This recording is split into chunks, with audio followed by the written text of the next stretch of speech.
I think I might max out this bonus round. See, and then I said it, and I totally jinxed myself. Parallax, you never learn.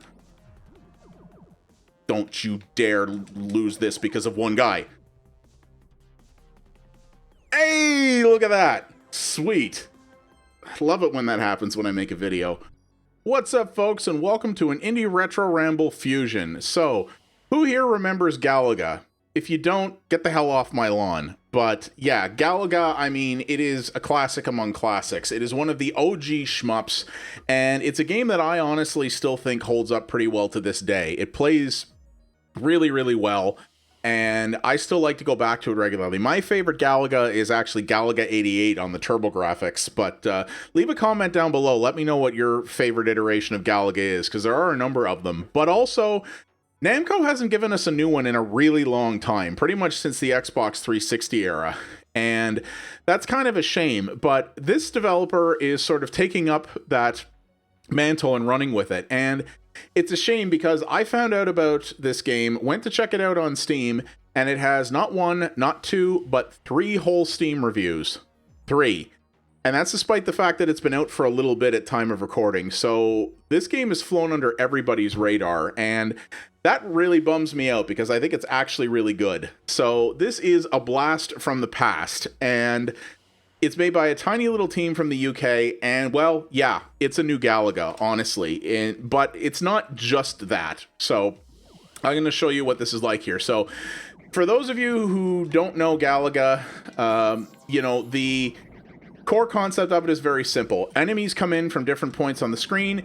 You ideally want to take them out before they sort of land in their formation here. That's how you get the most points. But if they do land in their formation, they will, in a random order, start swooping down to attack you, which makes them harder to hit and makes it easier for them to hit you. The faster you can clear them out, the better. There's bonus waves where you have enemies that don't stay on the screen, but the more of them that you can take out before they leave the screen, the more points you'll get. Things like that. You know, it's really, really simple. It's a wave-based shmup, and it's a score attack game. As you can see, there's scoring going on up there. I actually scored pretty well in this early on. And I'll be honest with you, at time of recording, I played this game for less than an hour because I learned all of what I needed to learn about it very, very quickly, and I knew I was going to love it, and that this was really, really well made, and I wanted to do a video on this. I didn't even ask for press code for this. I bought it because A, this game is really cheap, and B, I think the developers deserve the support, and I really wanted to do a video on this because I think this is flying under a lot of people's radar, but a lot of people who are into this kind of thing should know about it, because yeah, it's the Galaga that Namco ain't giving us, and that's the thing. But the thing is, it is not just a carbon copy of Galaga with a new coat of paint on it. This does have its own identity and its own ideas and its own little different things that it brings to the table. For starters, this has a lot of content. There's an achievement in this for getting to wave 100. So there is no shortage of stuff in this. And if you want to beat this game, it's gonna take you a while because it doesn't have continues. And you see there in the bonus levels, you know, if you can take out all the enemies, you get a really big bonus. There's also an achievement tied to that. I can actually clear out a couple of bonus waves pretty well in Galaga, the original, but I'm not used to the timing in this one yet. And therein, actually, lies the challenge of games of this type of game, because as you can see, my firing pattern looks a little bit irregular here. And that's not because of me, that's because of the game. So what makes this challenging? And back in the day in the original Galaga, this was more done for technical reasons, but you can only have so many bullets on the screen at one time, which is basically 3. And if you have 3 on the screen at one time, you can't fire again until at least one of them has left the screen, whether that's by killing an enemy or by it drifting off the top. So it really requires, to really do well and score high at this game, requires really precise timing. You have to be aiming at the right spot, and you have to fire at just the right rate in order to try to make every shot land, because a missed shot can cost you a lot in terms of time. And, you know, again, that was done more for technical reasons back in the day, and just about every modern shmup doesn't work like that. But that is what actually was kind of the unique selling point of Galaga at the time. And this captures that. And it's interesting because it makes you play more strategically, and also it makes you it creates a sense of tension, right? When you can't just, even in bullet hell shmups, which are, needless to say, unbelievably hard and require a lot of patience and practice and concentration, it's still not the same when you can just hold the button down and have it just be blasting a constant wave of bullets onto the screen. In this one, you know, you're really focused in trying to make your shots count, and you really want to make sure that you're not overdoing it, and that you're not causing you know, you're not causing yourself more trouble than you could be. And so it's a different way to think about shmups, and it's a very different mindset that you have to play them in. And that's what I always liked about those. And that's why I still think games like Galaga hold up very well to this day, because there aren't too many that are doing it that way. But that's what this one's doing, and they captured it perfectly. You know, these developers clearly understand the source material. You know, they weren't just making this because they saw a gap in the market. They understood that it's got a certain way you need it to play if you're going to play, you know, pay homage to that. But at the same time, it's got its own ideas. You know, you saw in a previous level there a boss. This game, you know, Galaga didn't have bosses in that sense, at least not the original. And so this is sort of bringing its own ideas in. You know, there's a couple of levels like this one where enemies, it's not a bonus stage, but enemies actually don't stay on the screen. There's levels where the enemies come in different types of formations you didn't see in the original game. The power-up system is different. We'll get to that in a minute. You know, the graphics in this are actually really nice. Like, yeah, are they AAA quality? No. Do they have to be? No. This will probably run on pretty low-end hardware because of how it looks, and I really love some of these background effects that they have. And there's nice little touches to that as well. Like, there's one level in this that we'll get to shortly where you're playing in front of like basically you have like a sun in the background, and you can actually see reflections of that fiery star in the enemies. And it changes the lighting and the way that they look. It doesn't affect gameplay, but it's a little aesthetic thing. If they didn't do that, I wouldn't have even noticed, and neither would most people. They wouldn't have affected the game negatively for them at all. But it really shows how much these devs cared about detail. And though they were making a game that's relatively lo-fi on the graphical front, making the most out of it and trying to still squeeze some neat little tricks out of it and give it a nice visual identity. And everything about this game to me really just feels like it's one of those games. Yeah, I've been playing games long enough that it's a weird thing to say because really everybody cares about the games they're making. But it's this is one of those games where you could tell the developer, like I said, saying really cared isn't the right way to put it, but it was really focused and really passionate about what they were making and wanted to do the best job they could with more limited resources. And I love devs who put in that kind of love and care. And this one really feels like that to me. And it just plays great. You know, this is, speaking of back in my day, this feels like, those of you who are old enough to remember Shareware would probably nodding your head right now because you know what I'm going to say. This is a game that, like, back in the Windows 95, 98, maybe the XP era, would have been a perfect example of Shareware. In that it would have been so Shareware was a concept back in the day before the internet was ubiquitous, and systems like Steam were not even a blip in Gabe Newell's eye. Back in the day, games were distributed in a method called Shareware. This round, see, and then I said it, and I totally jinxed myself. Parallax, you never learn. Don't you dare lose this because of one guy. Hey, look at that. Sweet. I love it when that happens when I make a video. But yeah, so back in the day when, you know, Steam didn't exist, if you wanted to distribute little indie games like this, the developer would often partner with a company that would put a limited version of their game on store shelves on a disc or on a website somewhere that you could get for like $5 or less, or sometimes even for free. And then if you liked the game, you could get the full version by, well, way back in the day by sending away for it mail order, or later on by buying it from their website.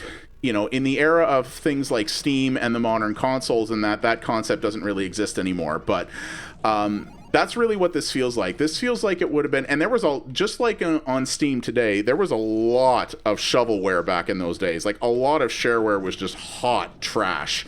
But some of it was really amazing. Games like Wolfenstein 3D and Doom came out of the shareware era. Duke Nukem 3D came out of the shareware era. You know, things like that. And this feels like it's one of those games that people would have been passing around going, dude, you got to play this. It's like Galaga. It's like, it's so well done, and the dev put so much detail into it, and it's really good, man. This really feels like it would have been one of those. But, and that's the thing. For what they're selling this for, they could have put a lot less content into this and put a lot less technical polish into it, and I still would have said it was good. But at this price, and with what is into this game now, I think it's excellent. I'm really impressed with it. Now, a couple of other ways it differs from Galaga, and this I'm not as big a fan of, is the upgrade system. So, Galaga didn't really have an upgrade system per se, but what it did have was called the captured ship mechanic, or the twin ship mechanic is what I call it. And what was neat about that is that the way it worked is it was kind of an optional thing you could do. What would happen is there were enemies in certain waves that had tractor beams. And if your ship got caught in that, they would capture your ship and hold it in the formation. And you would lose a life doing that. But if you shot that enemy, it would drop your ship. And if you caught it as it was falling down, you didn't get the life back, but then you had two ships. So you had 2 hit points, basically, and you fired twice as many bullets. And high-level players of Galaga will purposely try to make that scenario happen because it allows you to progress much more quickly and get much higher scores.